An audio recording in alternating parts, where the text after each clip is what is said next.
ಆತ್ಮೀಯ H16 news ಅರ್ಥಾತ್ ಸೀತಾರಾಮ್ ನ್ಯೂಸ್ನ ವೀಕ್ಷಕರೇ, ನಾನು ನಿಮ್ಮವ ಎಂ ಆಯುಧ ಮಲ್ಲಪ್ಪ ಜೊತೆಯವರು. ತಾವು ಈಗ ಸುದ್ದಿಗಳ ಲೋಕಕ್ಕೆ ಎಂಟ್ರಿ ಹೊಡಿತಾ ಇದ್ದೀರಿ. ಈ ಸುದ್ದಿಗಳನ್ನು ಪ್ರತಿಯೊಂದು ನೋಡೋ ಜೊತೆಗೆ ನಿಮ್ಮ ಅಭಿಪ್ರಾಯಗಳನ್ನು ಹಚ್ತಾ ಇರ್ರಿ. ಯಾಕಂದರೆ ಈ ಸುದ್ದಿಗಳು ನಿಮಗಾಗಿ, ನಿಮ್ಮ ಬದುಕಿಗಾಗಿ, ನಿಮ್ಮ ವೈಚಾರಿಕೆಗಾಗಿ, ನಿಮ್ಮ ತಿಳುವಳಿಕೆಗಾಗಿಯೂ ನಿಮಗೂ ಗೊತ್ತು. ಜೊತೆಗೆ ನಮಗೂ ನಿಮ್ಮೊಂದಿಗೆ ಇದೊಂದು ಮಾತಾಡುವಂಥ ಜೊತೆಗೆ ಸುದ್ದಿಗಳನ್ನು ಬಿಡುವಂಥ ಕೆಲಸ. ಈ ಕೆಲಸದಲ್ಲಿ ನಾವು ನಿಮ್ಮೊಂದಿಗಿದ್ದೀವಿ ಅಂತ ಹೇಳ್ತಾ ನೋಡ್ತಾ ಇರಿ ಸುದ್ದಿಗಳನ್ನು. ಹೆಬ್ಬಾಳ್ಕರ್ ಮೇಡಮ್ ಅವರು ಜಾತ್ರಾ ವಿಶೇಷತೆಯಾಗಿ ಅನುದಾನವನ್ನು ಏನು ಕೊಟ್ಟಿದ್ದಾರಲ್ಲ ಅದರ ಕೆಲಸ ಅವರು ಮಾಡಿದ್ದಾರೆ. ಮತ್ತು ಆ ಜಾತ್ರಾ ವಿಶೇಷತೆಯಾಗಿ ನಾವು ಗ್ರಾಮ ಪಂಚಾಯತಿ ವತಿಯಿಂದ ನಾವು ಗ್ರಾಮ ಪಂಚಾಯತಿ ಎಲ್ಲ ಸದಸ್ಯರು ಕೂಡಿ 15ನೇ ಹಣಕಾಸು ಇರ್ಬೋದು, ನರೇಗಾ ಯೋಜನೆ ಇರ್ಬೋದು, ನಮ್ಮ ಅನುದಾನವನ್ನು ನಾವು ಬಳಕೆ ಮಾಡ್ಕೊಂಡು ನಾವು ನಮ್ಮ ಕೆಲಸ ಕಂಪ್ಲೀಟ್ ಮಾಡಿದ್ದೀವಿ ಕೂಡ. ಇನ್ನು ಒಂದು ರೋಡ್ ಆದರೆ ನಮ್ಮದು ಕಂಪ್ಲೀಟ್ ಆಗುತ್ತೆ, ಒಂದು 2 ಗಟ್ಟು ನೋಡ್ಬೋದು. ಈಗ ನಾವು ಆರೋಪ ಏನು ನೀವು ಹೇಳ್ತಾ ಇದ್ದೀರಿ ಸರ್, ಕೇಳಿದ್ರಲ್ಲ, ಜಗದೀಶ್ ಶೆಟ್ಟರ್ ಸಾಹೇಬರು ಮಾಡಿದರು ಮತ್ತು ನಾನು ಆರೋಪ ಮಾಡಿದ್ದೆವು. ನಾವೇನು ಮಾಡಿದ್ವಿ, ಜಾತ್ರಾ ಮಹೋತ್ಸವಕ್ಕಾಗಿ ಹೆಚ್ಚುವರಿ ಅನುದಾನವನ್ನು ಇದು ಬಿಟ್ಟು, ಇದು 71 ಲಕ್ಷ 15 ಹಣಕಾಸು ಬಿಟ್ಟು, ನರೇಗಾ ಯೋಜನೆ ಇದು 60 ಲಕ್ಷ ಬಿಟ್ಟು, ಇದು 1.5 ಕೋಟಿಗೂ ಬಿಟ್ಟು ನಾವು 4,62,75,000 ನರೇಗಾ ಯೋಜನೆ ಅಡಿಯಲ್ಲಿ ನಾವು ಹೆಚ್ಚುವರಿಯಾಗಿ ನಾವು ಅನುಮೋದನೆ ತೊಗೊಂಡಿದ್ವಿ, ಸ್ಯಾಂಕ್ಷನ್ ಮಾಡಿಸ್ಕೊಂಡಿದ್ವಿ. ಮಾಡಿದ ಆರೋಪ ಅದು ಇನ್ನೂ ಸ್ಟಾರ್ಟ್ ಆಗಿದೆ ಸರ್. ಅದ್ರಾಗ ರಸ್ತೆ ಮತ್ತು ಚರಂಡಿ ಇದೆ ಸರ್. ರಸ್ತೆ ಮತ್ತು ಚರಂಡಿ ಸುಮಾರು 6 ಕೋಟಿ ರೂಪಾಯಿ ಅನುದಾನ. ಒಂದು ಜಾತ್ರಾ ಮಹೋತ್ಸವದ ಅಂಗವಾಗಿ ನಾವೊಂದು ಈ ಪತ್ರಿಕಾಗೋಷ್ಠಿಯನ್ನು ಕರೆದಿದ್ದೀವಿ. ನಮ್ಮ ಬರುವಂಥ 2025 ಏಪ್ರಿಲ್ 22ನೇ ತಾರೀಕಿನಿಂದ ನಮ್ಮ ಒಂದು 9 ದಿನಗಳ ಕಾರ್ಯಕ್ರಮ ಸುದೀರ್ಘವಾಗಿ ನಡೆಯುತ್ತೆ. ಮೊದಲನೇ ದಿನ ಕಾರ್ಯಕ್ರಮ ಬೆಳಗ್ಗೆ ದೇವಸ್ಥಾನ ಒಂದು ಲಕ್ಷ್ಮೀ ದೇವಿಗಾಗಿ ನಿರ್ಮಿಸಿದಂಥ ದೇವಸ್ಥಾನ ಉದ್ಘಾಟನಾ ಸಮಾರಂಭ ಆಗುತ್ತೆ. ಅವತ್ತಿನ ದಿವಸ ದಿವ್ಯ ಸಾನ್ನಿಧ್ಯವನ್ನು ನಾಗಯ್ಯ ಮಹಾಸ್ವಾಮಿಗಳು ಬಡೇಕೋಳಮಠ ಕಾರ್ಯಾಳ ಹಾಗೂ ರುದ್ರಮೂರಿ ಮಹಾಸ್ವಾಮಿಗಳು ಶರಣಮಟ್ಟಿ ಇವರು ದಿವ್ಯ ಸಾನ್ನಿಧ್ಯವನ್ನು ವಹಿಸ್ತಾರೆ. ಆ ದೇವಸ್ಥಾನ ಉದ್ಘಾಟನೆಯನ್ನು ಸನ್ಮಾನ್ಯ ಶ್ರೀ ಜಗದೀಶ್ ಶೆಟ್ಟರ್ ಸರ್, ಮಾಜಿ ಮುಖ್ಯಮಂತ್ರಿಗಳು ಹಾಗೂ ಲೋಕಸಭಾ ಸಂಸದರಾದಂಥ ಜಗದೀಶ್ ಶೆಟ್ಟರ್ ಸಾಹೇಬರು ದೇವಸ್ಥಾನವನ್ನು ಉದ್ಘಾಟನೆ ಮಾಡಿ ಜಾತ್ರಾ ಮಹೋತ್ಸವಕ್ಕೆ ಚಾಲನೆ ನೀಡ್ತಾರೆ.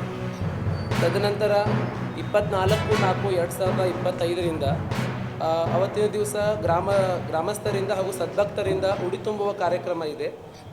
ಮುಂಜಾನೆ 9 ಗಂಟೆಗೆ ವಿಶೇಷ ಸಮಾರಂಭ. ಈ ಸಮಾರಂಭದ ಮುಖ್ಯ ಅತಿಥಿಗಳಾಗಿ ಶ್ರೀಮತಿ ಲಕ್ಷ್ಮೀ ಹೆಬ್ಬಾಳ್ಕರ್ ಮೇಡಮ್ ಅವರು ಈ ಒಂದು ಕಾರ್ಯಕ್ರಮಕ್ಕೆ ಬರ್ತಾರೆ.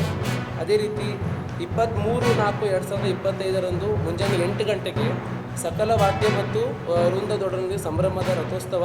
ಈ ಒಂದು ಕಾರ್ಯಕ್ರಮದ ದಿವ್ಯ ಸಾನ್ನಿಧ್ಯವನ್ನು ಗುರುಸಿದ್ಧ ಮಹಾಸ್ವಾಮಿಗಳು ಕಾರಂಜಿ ಮಠ ಬೆಳಗಾವಿ ಮತ್ತು ಚಂದ್ರಶೇಖರ್ ಶಿವಾಚಾರ್ಯ ಮಹಾಸ್ವಾಮಿಗಳು ಹುಕ್ಕೇರಿ ಇವರು ಕೂಡ ದಿವ್ಯ ಸಾನ್ನಿಧ್ಯವನ್ನು ವಹಿಸ್ತಾರೆ. ಈ ಒಂದು ರಥೋತ್ಸವ 7ನೇ ರ್ಯಾಂಕ್ ಬಂದಿದೆ, 10ನೇ ರ್ಯಾಂಕ್ ಬಂದಿದೆ ಕಾಮರ್ಸ್ ಇದರಲ್ಲಿ.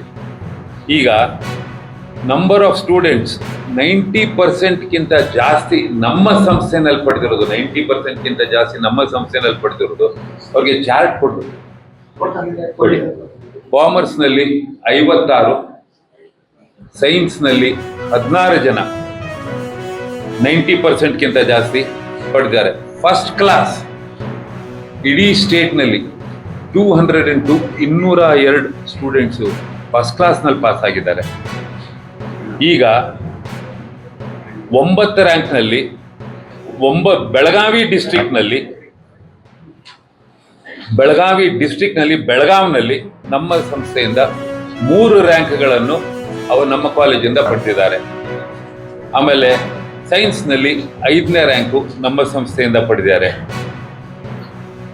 ಈ joint entrance exam all India ಲೆವೆಲ್ಗೆ 3 ಸ್ಟೂಡೆಂಟ್ಗಳು 99%ಗಿಂತ ಜಾಸ್ತಿ ಪಡೆದಿದ್ದಾರೆ.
ಆದ್ಮೇಲೆ ಎಲ್ಲ ಸುದ್ದಿಗಳನ್ನು ನೋಡಿದ್ರಲ್ಲ, ಏನು ಅನಿಸ್ತು ನಿಮಗೆ?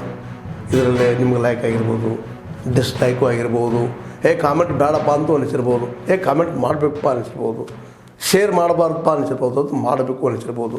ಏನಾದರೂ ಆಗಲಿ ಶೇರ್ ಮಾಡ್ತಾಯಿರಿ, ಈ ನ್ಯೂಸ್ಗಳನ್ನ ಹಂಚ್ತಾ ಇರಿ, ಜೊತೆಗೆ ಇದಕ್ಕೆ ಸಬ್ಸ್ಕ್ರೈಬ್ ಆಗ್ತಾಯಿರಿ ಅಂತ ಹೇಳ್ತಾ H16 ನ್ಯೂಸ್ ಅರ್ಥಾತ್ ಹೇ ಸೀತಾರಾಮ್, ಇದು ಸತ್ಯದ ಕೈಗೆ ನಡಿ. ವಂದನೆಗಳು.